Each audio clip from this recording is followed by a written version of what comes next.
Meclis grup toplantıları yapıldı. Devlet Bahçeli mutlak tecridi kabul ederek PKK lideri Abdullah Öcalan'ın meclise gelip konuşmasını ve Kürt sorununun çözülmesini istedi.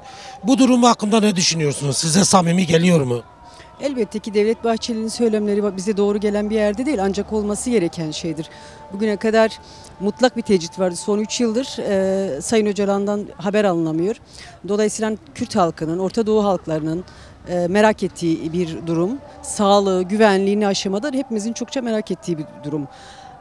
Yani bu çağrılar olumlu elbette ki, ama samimiyet boyutuyla geçmişteki süreçten kaynaklı hepimiz bir temkinliyiz bu noktada. Temkinli olmak durumundayız da. Ama bana göre Türk Devleti'nin yaşadığı çürümüşlük, Orta Doğu'da yaşanan kaos süreci, yine 3. Dünya Savaşı'nın isimlendirilmesi, oysaki 3. Dünya Savaşı yıllardır başlayan bir durumda, ama ulus devletler isimlendirmemişti. Bu durumda son süreçlerde isimlendirildi. Bir savaş süreci yaşanacak. Dolayısıyla Kürtler her dönem Birinci ve İkinci Dünya Savaşı'nda da işte Kürt ittifakları üzerinden Türkiye Cumhuriyeti'ni kurabildiler, ya da Osmanlı Devleti'nde Kürt ittifakı üzerinden ayakta durabildiler.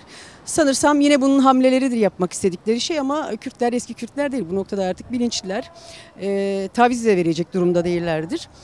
Dolayısıyla perspektifi de bellidir, nettir. Bu noktada hareket edilir diye düşünüyorum. Biliyorsunuz 2013 ve 2015 sürecinde bir çözüm süreci vardı. Dolmabahçe mutabakat görmezden gelindi. Erdoğan çözüm süreci buzdolabına kaldırıldı denildi. Şimdi ise bir çözüm süreci arayışları var. Bu çelişkiyi nasıl görüyorsunuz? O günkü tecrübelerle atılması gereken adımların ne olduğuna inanıyorsunuz? Ya o süreçte yaşanan durumlar elbette ki bir savaşın sonucunda mutlak bir barış süreci de yaşanmak durumundadır. Dolayısıyla muhatap bellidir, muhatap İmralı'dır. Bu noktada Kürt halkı, Orta Doğu halkların çözüm adresi ve noktası İmralı perspektifidir. Devlet de bunun farkında. Bunun çözümü için de gereken adımlar atılmak durumundadır. Yani bugün yaşanan ekonomik kaos, krizler savaşı yatırılan bütçeden kaynaklı bu durumda. İşte Türkiye'de sağlığın geldiği durumlar, çocuk ölümleri, yine kadına şiddet, taciz, tecavüzlerin yaşandığı bir dönem yaşıyoruz. Dolayısıyla bu çürümüşlük, devletin içerisindeki çürümüşlüğün getirdiği durumdur toplumu. Çözülmek durumundadır. Bunun çözümü de Kürt sorunun çözümünden geçer. Yani bizler Kürt halkı olarak, Kürt kadınları olarak çözümün adresinin İmralı olduğunu biliyoruz. Mutlak tecritin mutlaka hızlıca kaldırılması gerektiğini belirtebilirim. Bu noktada zaten gereken adımların atılacağını umuyoruz ve diliyoruz. O atılması gerekiyor. PKK lideri Abdullah Öcalan'ın daha önce de barış çağrıları vardı. Bu barış çağrılarını nasıl görüyordunuz? Nasıl değerlendiriyordunuz? Yani